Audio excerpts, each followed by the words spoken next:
प्रश्न 2, उपभोक्ता संरक्षण अधिनियम 2019 की मुख्य विशेषताओं का उल्लेख कीजिए। उत्तर, उपभोक्ता संरक्षण अधिनियम 2019 एक हितकारी विधायन है। इसका मुख्य उद्देश्य उपभोक्ता के हितों का बेहतर संरक्षण करना है। इस अधिनियम की कतिपय महत्वपूर्ण विशेषताएं निम्नांकित हैं। 1. इस अधिनियम में कुल 107 धाराएं हैं। पिछले अधिनियम में मात्र 31 धाराएं थीं। इस प्रकार यह अधिनियम विस्तृत एवं विषय को स्पष्ट करने वाला विधायन है। 2. यह अधिनियम सभी प्रकार की वस्तुओं अर्थात मालों एवं सेवाओं गुड्स एंड सर्विसेज पर लागू होता है। 3. इसका विस्तार संपूर्ण भारत पर है। 4. धारा 2 में 47 शब्दों की परिभाषाएं दी गई हैं। यह अधिनियम का व्याख्यात्मक खंड इंटरप्रिटेशन क्लॉज है। 5. अधिनियम के अध्याय 2 में विभिन्न परिषदों की स्थापना का उल्लेख किया गया है, यथा I. केंद्रीय उपभोक्ता संरक्षण परिषद, E. राज्य उपभोक्ता संरक्षण परिषद, E. जिला उपभोक्ता संरक्षण परिषद। इन परिषदों का मुख्य उद्देश्य उपभोक्ता के अधिकारों के संवर्धन एवं संरक्षण पर सलाह परामर्श देना है। 6. अध्याय 3 में केंद्रीय उपभोक्ता संरक्षण प्राधिकरण की स्थापना का प्रावधान किया गया है, जो एक नई व्यवस्था है। 7. उपभोक्ता हितों के संरक्षण के लिए धारा 16 के अंतर्गत प्रथम बार जिला कलेक्टर को कुछ शक्तियां प्रदान की गई हैं। 8. इस अधिनियम की सर्वाधिक महत्वपूर्ण विशेषता उपभोक्ता विवाद प्रतितोष आयोग कंज्यूमर डिस्प्यूट्स रिड्रेसल कमीशन की स्थापना है।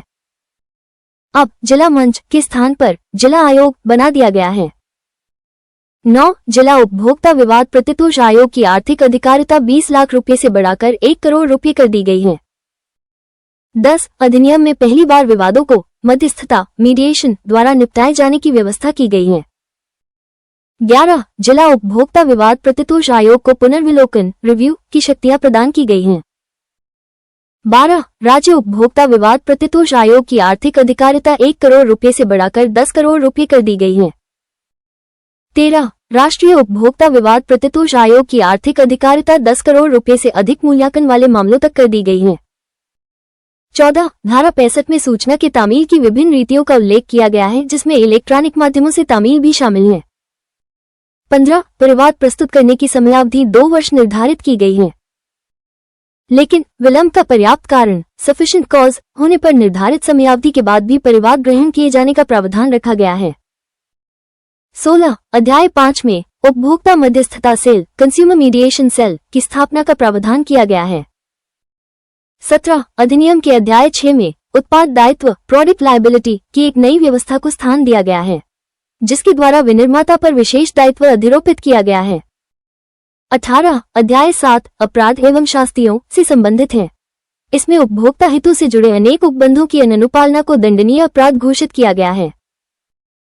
19. धारा 91 में नकली माल के I विनिर्माण, E विक्रय, E भंडारण, IV वितरण एवं V आयात आदि को दंडनीय अपराध बनाया गया है।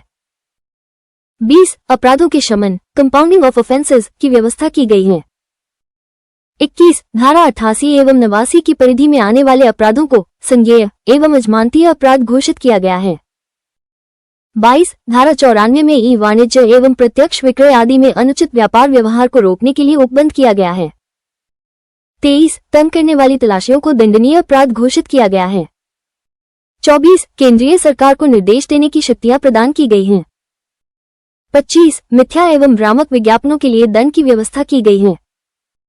इस प्रकार यह अधिनियम अनेक विशेषताओं से युक्त है।